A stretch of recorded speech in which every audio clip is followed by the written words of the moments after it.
Pozdrav narode, dobrodošli na Sport Fanatic kanal u najnoviji pregled vesti sa prvog Grand Slema sezone Australian Opena. Evo i rezultata osmine finala. U osmini finala sastali su se Đoković i Manarino. Novak je ubedljivo savladao Francuza sa 3:0 u setovima bez većih problema, 6:3, 6:3 i 6:0. Sjajna partija Novaka i reklo bi se da polako diže formu kako turnir odmiče i nadamo se da će u nastavku turnira igrati još bolje. Izvijem se, nije tačan rezultat, 6:0, 6:0 i 6:3. Dva krompira za Francuza, zaista za svega sat i 46 Novak bio fenomenalan na ovom meču. U narednom kolu, to je u četvrtfinalu, očekuje ga duel s Amerikancom Taylorom Fritzom. U drugom meču upravo Taylor Fritz iznenadio je Stefanosa Tsitsipasa, koji je bio 7. nosilac na ovom turniru. To je bio derbi, jedan od derbija te runde. Posle 3 sata velike borbe slavio je Amerikanac sa 3:1 u setovima. Prvi set 7:6 posle taj breka za Fritza. Uzvratio je Tsitsipas 7:5 u drugom setu, međutim naredna dva Fritz siguran i rešava ih u svoju korist sa 6:3, 6:3 i ide na Megdan Novak u četvrtfinalu. Sledeći meč bio je Sinner i Kačanov. Fantastična predstava Janika Sinnera, koji je po meni ovde trenutno čovjek koji je u najboljoj formi i po meni jedan od glavnih favorita za osvajanje ovog turnira po onome što je do sad pokazao. Stigao je do četvrtfinala bez izgubljenog seta. Najbolji tenis je pokazao na turniru, međutim na toj strani žreba i Novak Đoković, tako da je to najveća moguća prepreka za njega. Doduše, Sinner je pokazao da može i Novaka da pobedi, međutim na 3 seta vidjet ćemo na Novakovom terenu u Australiji da je 11 puta slavio, vidjet ćemo da li to može da uradi. Sinner, ako uopšte do tog duela dođe, ne trebamo zapostaviti ni mečeve četvrtfinala, niti podceniti protivnika, što sigurno Đoković i Sinner neće uraditi. Dakle, Sinner savladao vrlo solidnog Rusa Kačanova sa 3:0, 6:4, 7:5 i 6:3. Jednostavno Kačanov nije imao rešenje za fantastičnu igru Sinnera. Svi udarci su tu, fantastično kretanje, odličan servis, tako da ga je jako teško pobediti. Po meni, kažem, može da bude možda i trenutno čovek koji je najbliže osvajanju, iako naravno svi vjerujemo u Novaka, naročito što su na istoj strani žreba, tako da potencijalno njihov duel možemo gledati možda u polufinalu. Naredni meč takođe jedan od najzanimljivijih u ovoj fazi bio susret De Minaura i Rubleva. Slavio je Andrej Rublev posle velike borbe sa 3:2 u setovima. Meč je trajao 4 sata i 15 minuta po setovima, 4:6. Prvi set pripao Rublevu, uzvratio je De Minaur sa 2 seta u taj breku 7:6 i 7:6. Zatim naredna 2 seta Rublev počeo da igra svoj fenomenalan tenis, rastrčao se po terenu i slavio 6:3, 6:0 za konačnih 3:2 i plasman u četvrtfinale, gde ga očekuje duel sa Andrejom, to jest gde ga očekuje duel sa Hurkačem. Biće to jedan zanimljiv duel, to jest očekuje ga duel upravo sa Sinnerom.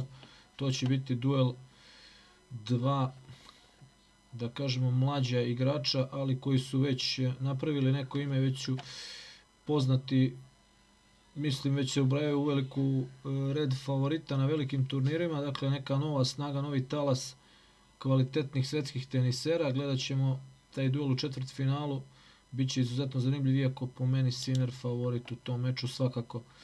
Naredni meč Borges protiv Medvedeva, pobeda Medvedeva od 3:1 u setovima, prepustio je taj jedan set Borgesu, poveo sa 2:0 u setovima, 6:3, 7:6, uzvratio je Borges 7:5, međutim u četvrtom setu laganih 6:1 za Medvedeva i plasman u četvrtfinale, gde ga očekuje duel sa Hubertom Hurkačem.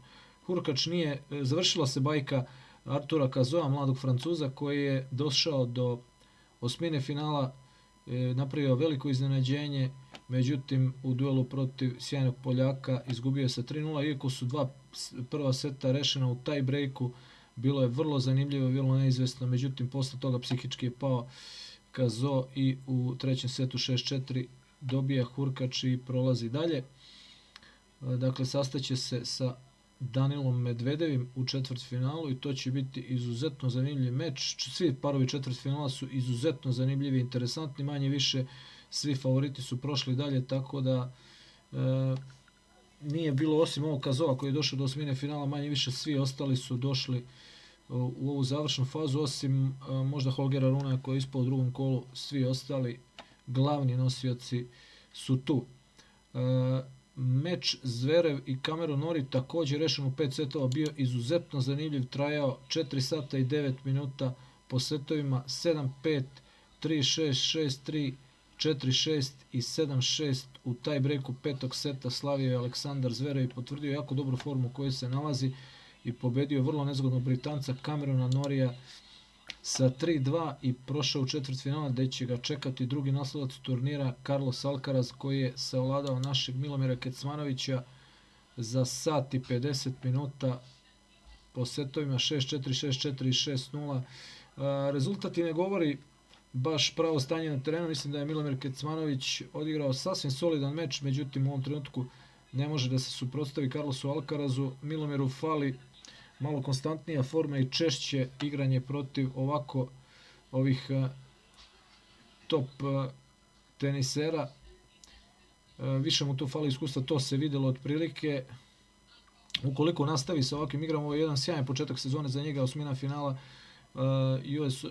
to jest Australian Opena je za sada sjajan uspeh za Milomira i nadamo se da će u nastavku sezone nastaviti sa ovakvim igrama. On je onako da kažemo specijalista za ove tvrde podloge, sledi sezona tvrdih podloga do tamo proleća kada prelazimo na šljaku i nadam se da će na ovom talasu dobre forme nastaviti Milomir i obradovati nas još nekim ozbiljnim uspehom i nadamo se, želimo mu osvajanje nekog ATP turnira što bi bilo potvrda jedne sjajne forme u kojoj se trenutno nalazi, međutim ovde protiv odličnog Španca nije mogao, jednostavno i sam Milomir je rekao, bio tu negde u prva dva seta prilično izjednačen meč, međutim tačno u momentima kada je trebalo Alcaraz je sve pogađao što je trebalo i uspeo da prelomi meč u ta dva seta i rutinski odradio posao u trećem setu gde je slavio ubedljivo sa 6-0 i prošao u četvrtfinale gde smo rekli da će ga čekati meč sa odličnim Aleksandrom Zverevim.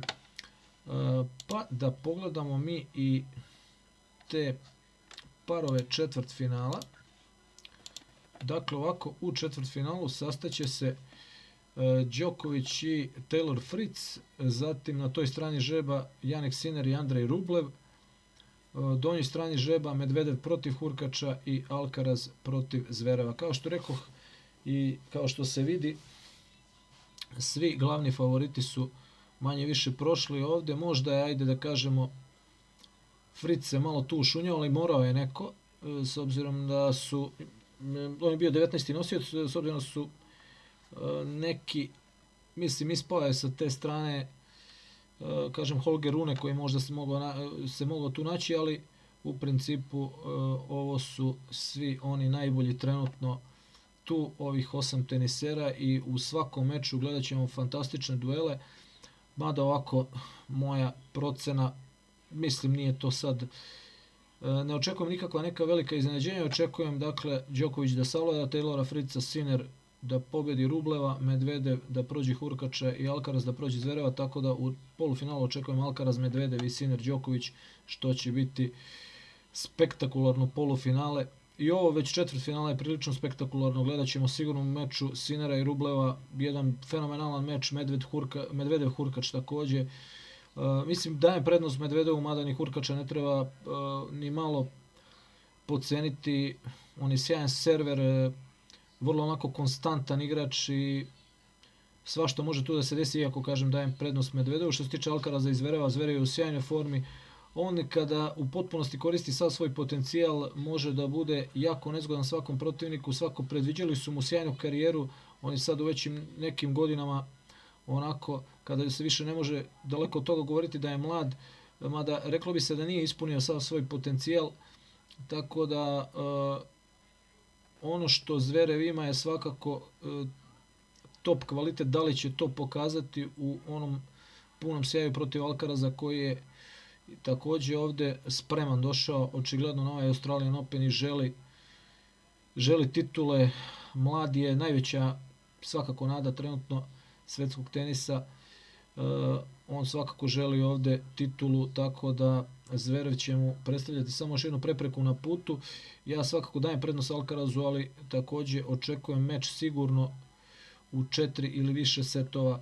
Jedino gdje očekujem, nadam se, pobedu Đokovića bez nekih većih problema, eventualno jedan set Fricu, s obzirom da Novak, kao što rekoh, veliko iskustvo je tu u pitanju, ovo je njegov omiljeni teren.